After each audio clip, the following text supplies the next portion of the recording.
All right, here we go live. You're live. Hello. I always love that part. It is live. That's one of the things my friend in George always says in the comments. You do know, like it says you're live, and I'm like, I know. That's why I said I'm live.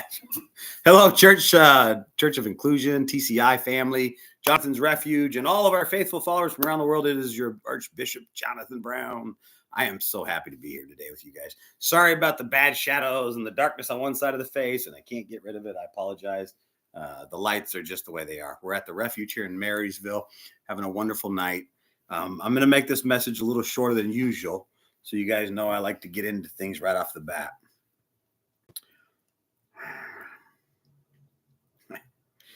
Hebrews 11:1 is one of the scriptures we're going to be talking from tonight, and the message title was "Walk in Faith," and then it said, "How the hell do you walk in faith when you're in the darkness?"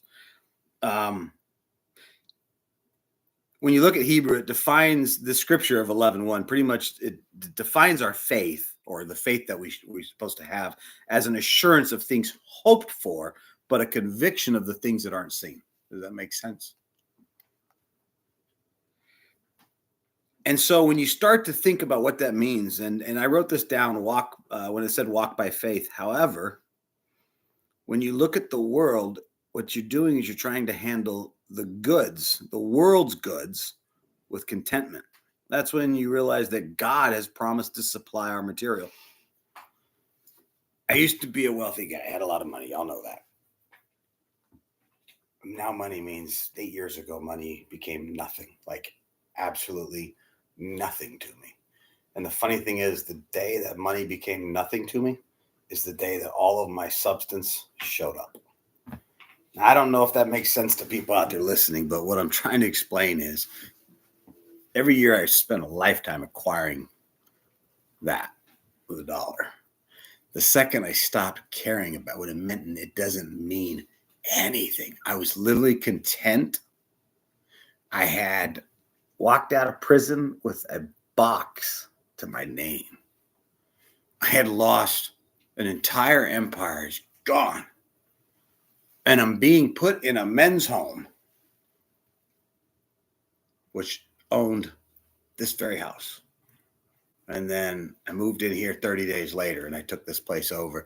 And then after all that, and the last 5 years, I've owned this whole thing, run this whole thing. I don't own the building, we lease it. How did I do that?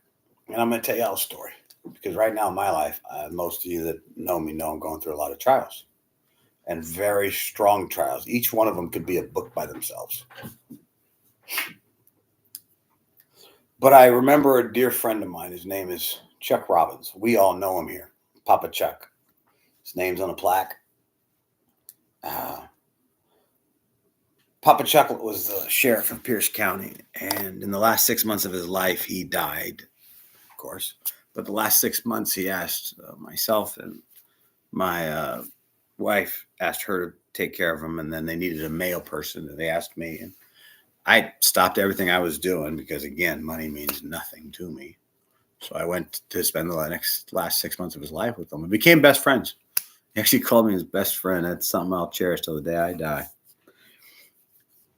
Papa started losing his eyesight. He couldn't see. He just saw shadows. And it really messed with him. It was so hard on this man that was a sheriff, 22,000 people under his charge. Billy Graham was one of his friends. I mean, this man was a statesman, right? And now you're blind. You need help just to get to the restroom. Do you know what that does to a man?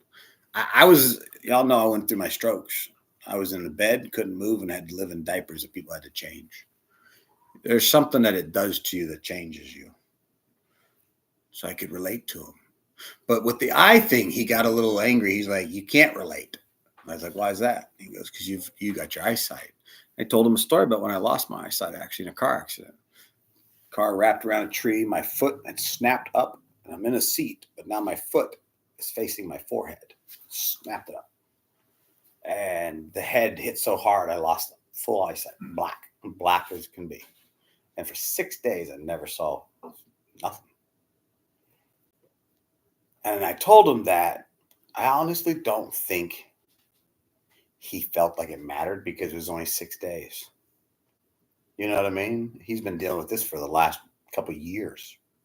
And I thought, how can I help my friend? I want to help my dear friend. I put him to bed every night and I gave him a kiss on his forehead as we swung him into his bed every night and kiss him on his forehead. And I'd said, I love you, my dear friend. So I told him the next day I was going to go climb a mountain. And I said, Papa Chuck, I said, I'm climbing this place that I've climbed a lot. It's pretty big, but it's not huge. And he's like, oh, gosh. Well, okay, what time are you going? When are you coming? Honey, he tells her, Mama Noreen, write down those times and stuff. And if you don't call by a certain time, I'm calling all my sheriffs, and they're coming for you. And I smiled and laughed. I said, thank you, Papa Chuck. I said, but I'm going to do something a little crazy this time. I'll tell you about it when I do it. So I didn't say anything other than that. And I got to this trailhead, and it was a nighttime. It was at almost 11. And I put on my GPS Garmin tracker, and I'm standing on Highway 2. And I'm looking up the mountain I need to climb. And then I just figured out how I can do this. I knew the route in my head. You guys, some of you have been on this one.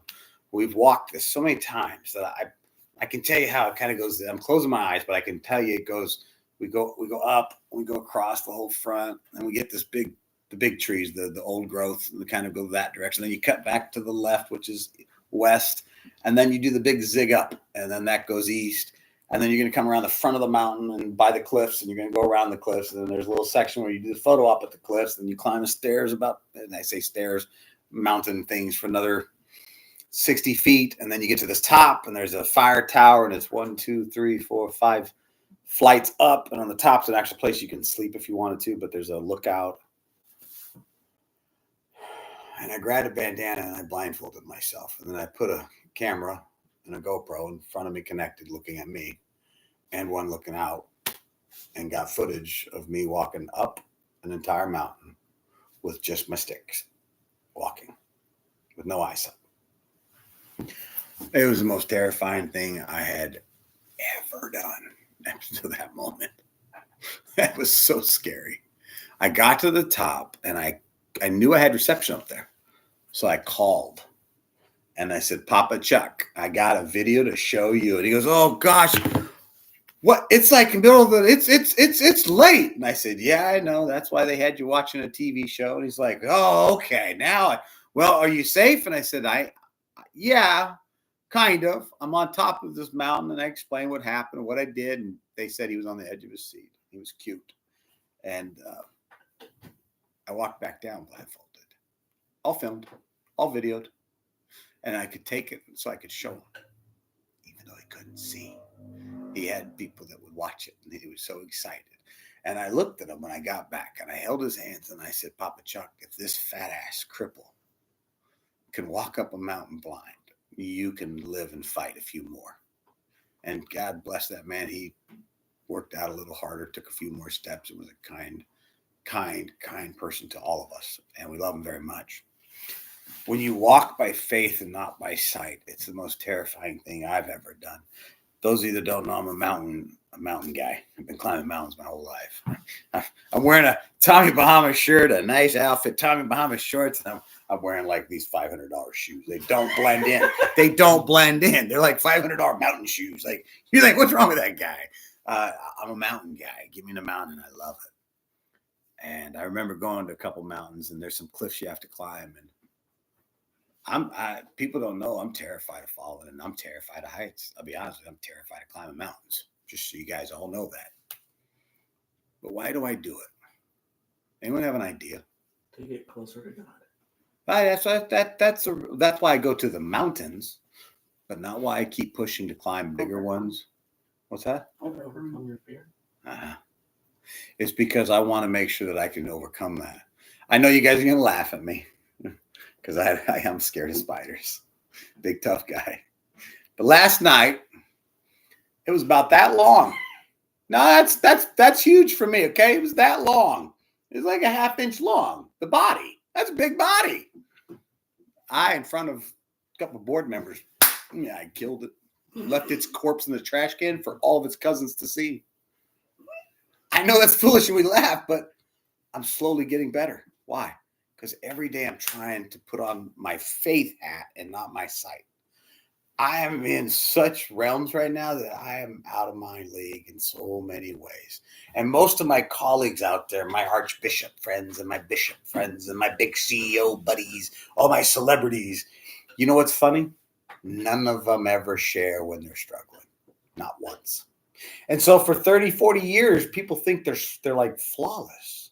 They think they're like perfect. And I just chuckle. I'm like, yeah, no, man, they went through that and this time, and I remember that.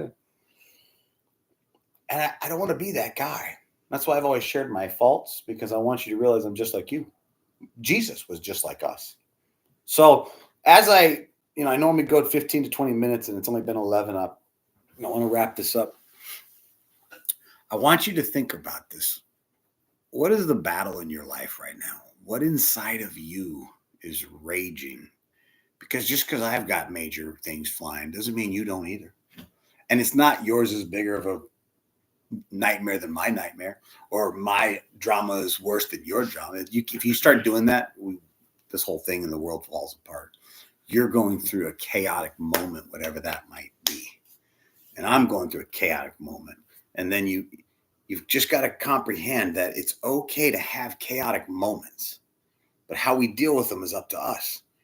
And I'll be honest with you, every time I've gotten to a place where I say, I'm in a new plateau, guys, that I'm out of my league. And that's something one of the board members said to me last night, and another bishop friend. He said, you say the same thing, JB. I've known you for 30 years. And every year, there's one moment that year that you literally will tell us every year, boys, this deal is out of my league. And then the next year, you do like 2 or 3 of the same size deals like they're nothing. And then next year, you're like, oh my God, guys, this crisis is beyond my talent. And then you overcome it. And then the next year, you're like, your friends call and they're like, I'm going through this. You're like, I got that. That's easy. You got to do that. So you see the pattern, how that works? And that's how God works. It's the muscle. It's the workout. We do prison burpees, Big Mike and me, right? What'd we do, buddy? We'd sit there and do our walks. Then we'd do our bicycle. And then we'd do burpees. And you're working on your abs. You're working on your chest, your biceps. You're doing the whole thing. You can't get a body in shape unless you do the whole workout. Well, let me say something to this. You guys can't get your souls in a safe place and your heart and mind until you also get a full workout. And I know a lot of my people, I can see it. You ain't getting a full workout. When was the last time you took a flipping walk and just said, God, Uncle? I call him Abba, which is Hebrew for actually dad or dada. Abba Father. I don't call him Abba Father. I just call him Abba. It's Dad. What's up, Pops? Papa. Dad. Have a conversation with them, because you got stuff in your life that's not right, just like me.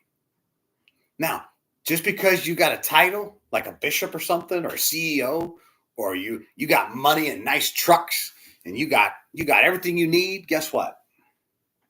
Doesn't mean you don't hurt. It doesn't mean you're not broken. And it doesn't mean you cannot improve yourself. So put on these glasses this week and don't use your sight. Walk without it. See how hard that is. I better not say it's on the internet. I was going to say, go outside, walk for a second, but somebody will do that and get in an accident and I'm going to get sued. Mm-hmm. Do not try this at home, but take a second and walk in faith, because I know so many people that don't think they're worthy. There's a little change in this company that's about to happen. People are about to find out why we started it, because there was a little boy who got beat pretty bad and he just spent the rest of his life not being worthy. So when I look in someone's eyes, and that guy that I spoke to today in prison, and I'm trying to get him out of, and he's got so much hope in his voice, and he's like, I don't know what I'm doing, Rev. I don't understand it, but I'm going to hold on to you. I got, you tell me and I'll do it. You know, the only things he was shocked to first hear me say is the first meeting was, I love you. And it always blows those guys away. And when they get here, first thing I'm going to do is give him a hug and say, I love you. And I guarantee you one of the guys is going to get hey man, is that Rev okay? Give me a hug and say he loves me. Because in prison, that's just not something you do. You don't just go to them and you just meet and be like, I love you, man. But it takes walking by faith. And you are loved. And you are worthy, guys. You all are. I wouldn't be here. And I wouldn't put my money where my mouth is if I didn't. I believe in every single person in our group, in our church. I believe in our mission. I believe in our followers around. They believe in us. You know, we're small, but we're global. We got a footprint. People need what we're giving, and what we're giving is truth. But here's the problem. It stops unless you guys can do it too. It can't just be me. I got to walk this, but you got to walk it. You got to close your eyes and say, okay, I can do this by faith. I got this. I don't know how we're going to do it, but what's our process? What do we do in the mountains? One step, one breath. That's it. That's all you got to do. You do not have to ever be a mountaineering expert to come with me. I will get you to the top. Brian and us will get you to the top of Rainier by one step and one breath. You'll be terrified. I watched that young man slide off a cliff of Dickerman, side of Mount Dickerman, just flying down a snow thing. And it's looking about 30 feet, and he's off the side of a cliff, and we're going to be bye. And I just watched a young man not giving up he didn't panic. He didn't take a step. He took an elbow into the snow instead and used that elbow of his and just grinded into it. And that was his one step. And then he just stopped. And everyone's like still running. I'm like, it's good. We got it. And then they all like, are you sure? Ty's like, yeah, I got this. One step or elbow. You know, now I need a breath for about 5 minutes. And so you got to have that mindset. But you got to go look in the mirror. You guys need to go sit in your mirrors and look at yourself for a second. Because that's something I have to do daily. And it's not easy. But I need you to try to do something. Because if you're in my life, I tell you this all the time. I love you. I love you. Some of you drive me bonkers. Some of you like to throw out the car sometimes. Some of you I have. But look in your mirror and just say to yourself, hey, JB, I love you, buddy. I love you. I love me. You have to forgive yourself, but you also have to love yourself. And God is telling me to tell you that message. And as y'all know, if I'm preaching it, I'm teaching it because I'm either going through it or I've gone through it. So look in that mirror and say to yourself, it's okay, man. We're not the man I used to be. I am not the sum of all my mistakes. I am truly a child of God, and people love me, and I'm a good person, and I'm going to keep taking one step, one breath. I love you guys. See you next week. I always forget to hit the second button, and then they